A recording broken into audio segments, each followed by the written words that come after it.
Hi guys, welcome back to my channel. Today I wanted to do an updating you guys on the COVID situation at Disney World. And I suppose it's not necessarily the COVID situation, but the changes because of it. So I will start off right away with the questions that I think people have been kind of chomping at the bit to get an answer to. So first, still no Fastpasses. We have not heard if and when Fastpasses are coming back.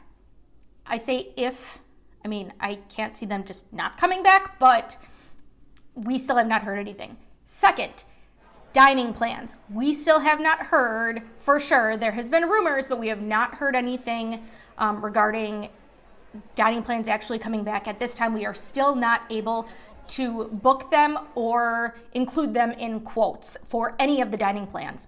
And the third thing that people are just really dying to know about that we still have not gotten any word on is the Port Orleans resorts. So Port Orleans Resort French Quarter and Port Orleans Resort Riverside, we have not heard anything on an opening date for those yet. So in terms of moderate resorts, if you're looking to stay at a moderate, your option is Coronado Springs Resort or Caribbean Beach Resort. And I've mentioned this many times on my channel, but my husband and I greatly prefer Caribbean Beach just because of the Skyliner service to Hollywood Studios and Epcot. Additionally, they also still have not announced when club level service will be returning to the deluxe hotels, as well as to part of Grand Destino Tower. So Disney, when they reopened last July, they did not allow any club level services. I'm assuming because, again, of the food, and it's kind of like a buffet situation. So they have not reopened that, and they have not announced when they're reopening that. We still cannot book or quote for those rooms yet. Okay, so what is still different?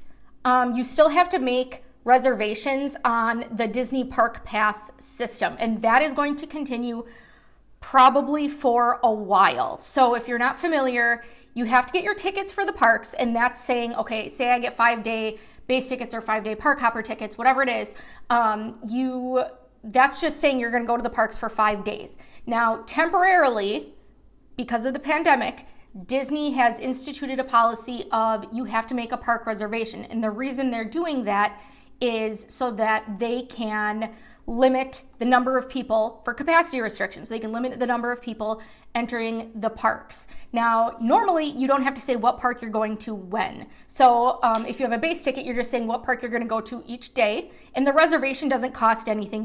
You just have to make that in conjunction with having the same number of days in your tickets, if that makes sense. If you're doing park hoppers, you're only making a park reservation for the first park of the day. Now, what that does mean is that in the afternoon, there is a possibility that a park will be closed because it is full to capacity. They currently have park hopping hours that are starting around 2 p.m., which means you make your park reservation for the first park of the day, you have to enter that park, and then once park hopping hours begin, you are allowed to go to another park provided they're not at the capacity. But how did they tell us if a park was... I should say we did not experience getting turned away. Did we see it in the app? They send you a notification through the My Disney Experience app if you can't park hop to a certain park that afternoon. There you go.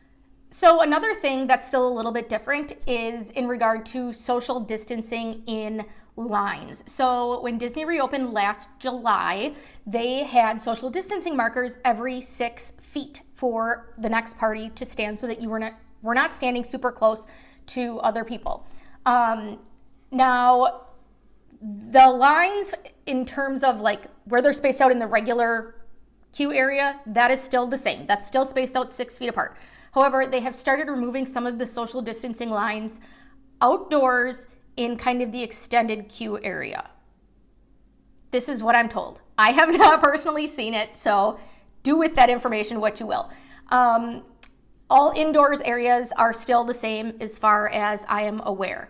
And kind of going along with that is masks. This is the biggest change Disney has made since reopening. Initially, you had to wear your mask all the time. You had to put food under your mask. No, I'm kidding. You had to wear your mask except for when you were eating or drinking while stationary. So the next iteration of that was within the last couple of months, Disney said you can take your mask off if you are outdoors and you're taking a picture. So in front of the castle.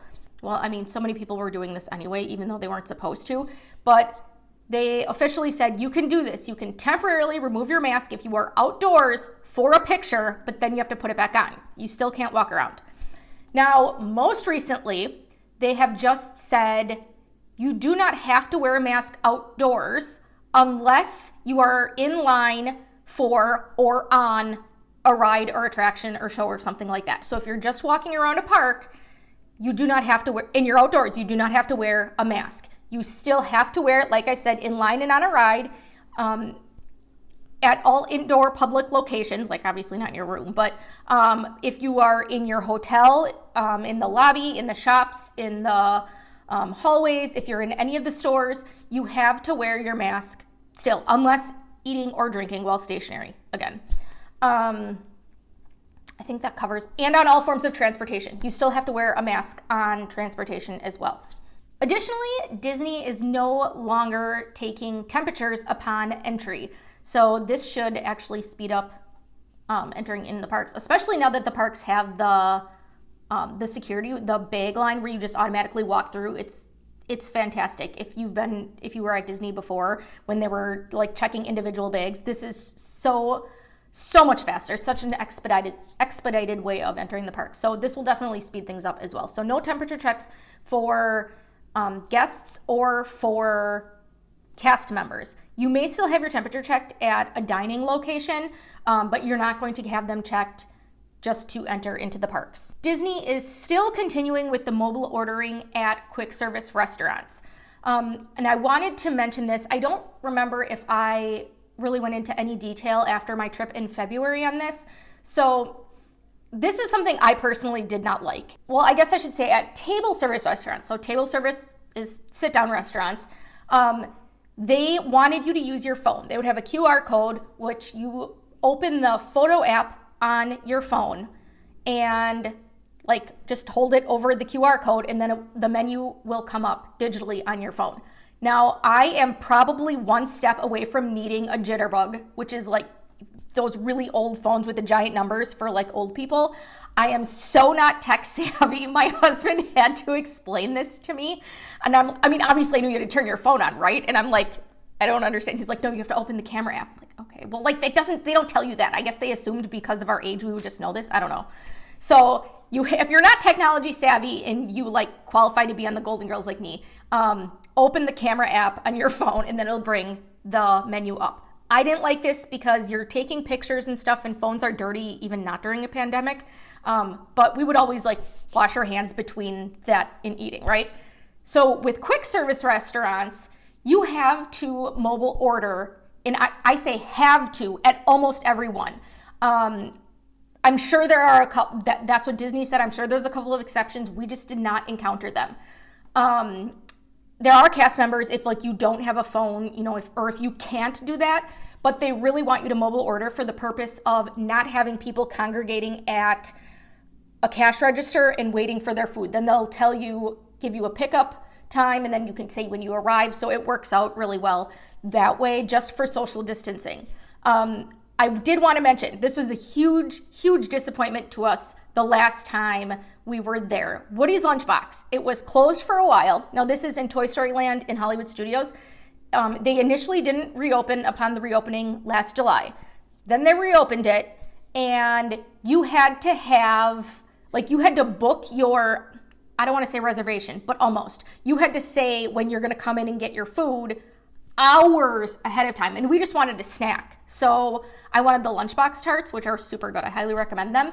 But you don't think hours ahead of time, like when am I going to want a snack, right? So especially if you have kids, I would say this, or if you're just like me and like you get hangry and you're going to throw a tantrum, definitely book it ahead of time. Think ahead of time.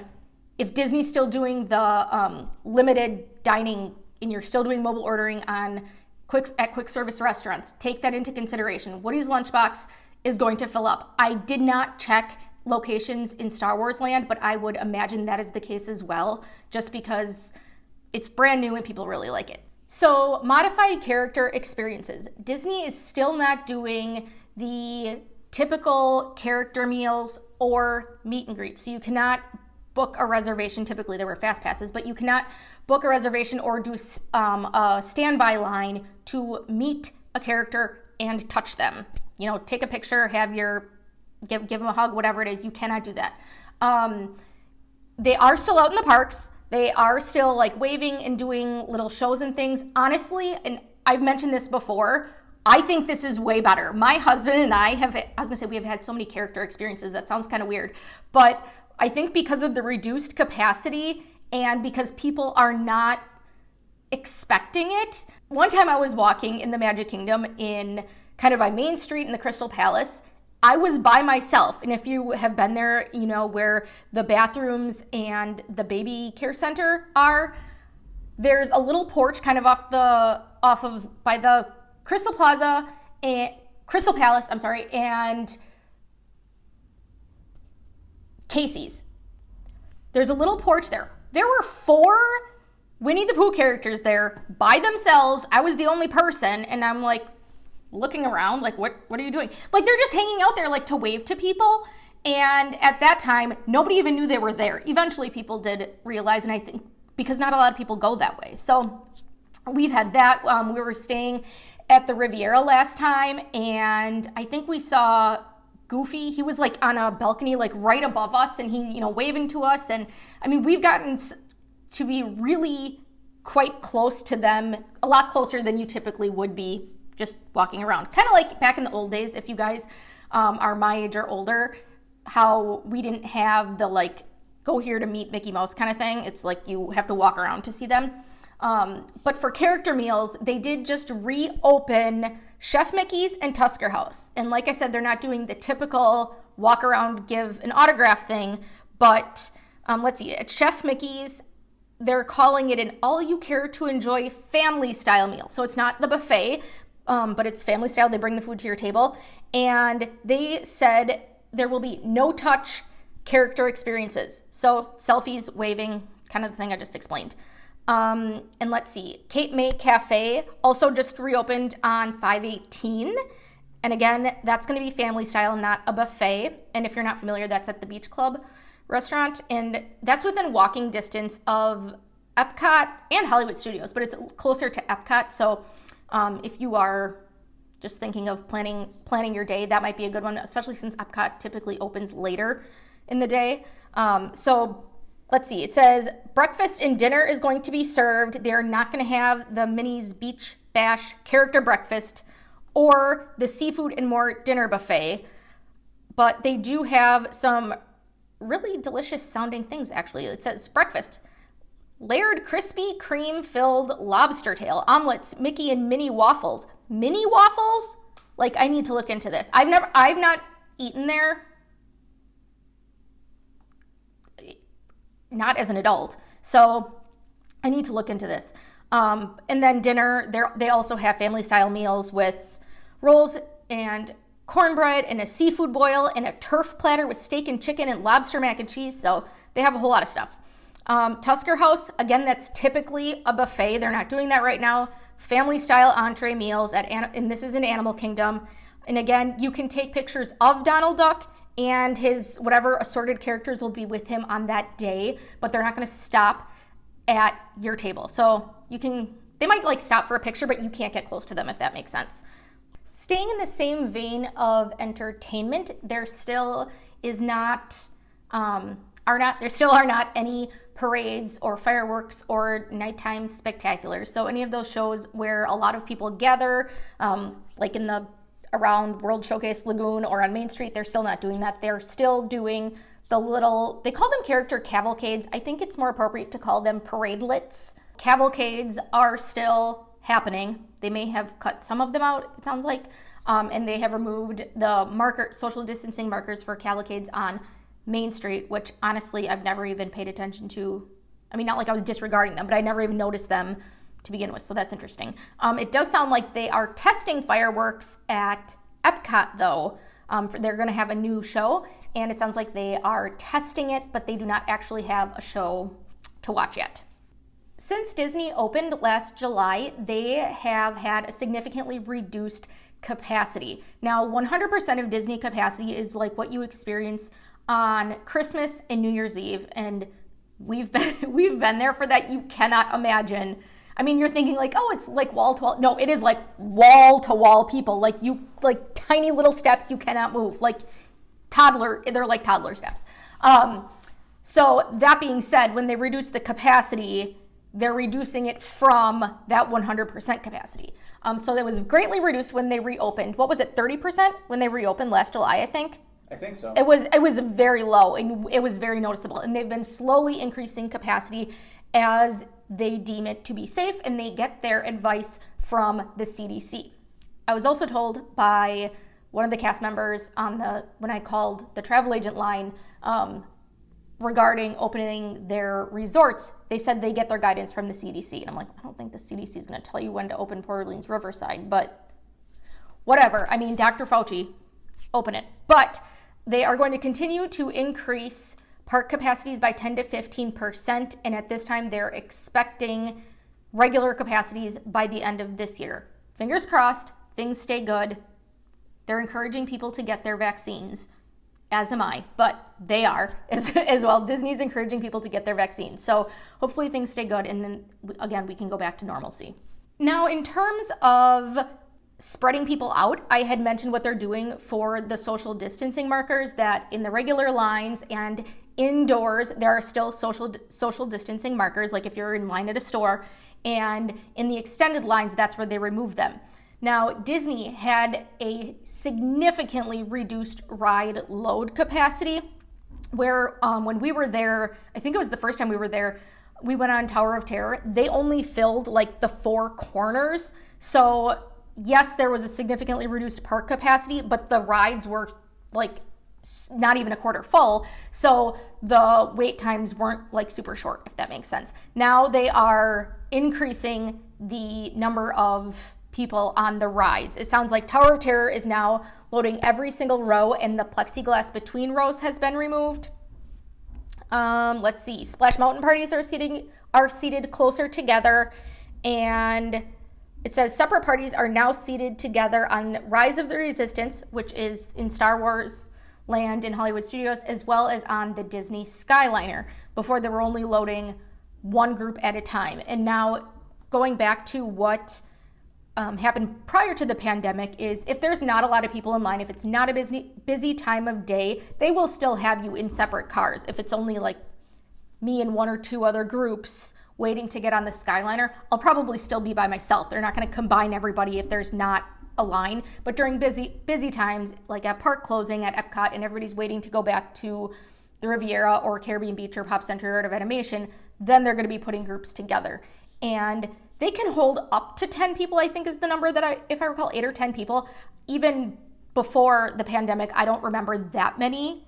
I want to say we had like maybe 6 or 7, but that's going to depend on your group and if you have strollers and whatnot. I think that's most of the major updates that I have right now. I know it's quite a few. I'm going to do a separate video, I think, regarding Disney Magic Mobile. Disney Mobile Magic Mobile. Every time I have to look it up, I cannot remember. I'll do a separate video on Disney Magic Mobile so that I can update you there. You don't have to listen to it in this video. But I think that's all the news you can use right now, the major news regarding COVID. So I hope you guys enjoyed this video. I hope you found it helpful and are safe and well and are enjoying the beginnings of summer. Thank you guys so much for watching, and I'll talk to you next time. Bye, guys.